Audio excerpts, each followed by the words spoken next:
మనము ఏమేమి ఇంకా కోల్పోయామో చెప్తానా. కుంకుడుకాయ షీకాయ కూడా మాయమైపోయింది. వాకిట అలుకుళ్ళు ముగ్గులు పూల మొక్కలు మాయమైపోయాయి.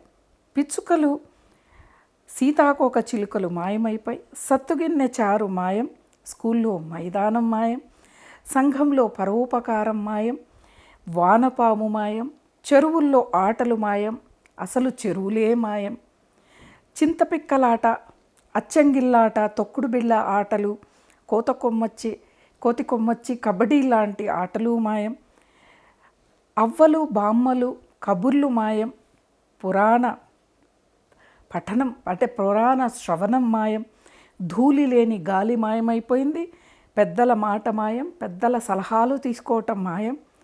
ఖాళీగా ఉన్న స్నేహితుడు మాయం, నిలకడగా కురిసే వాన మాయం.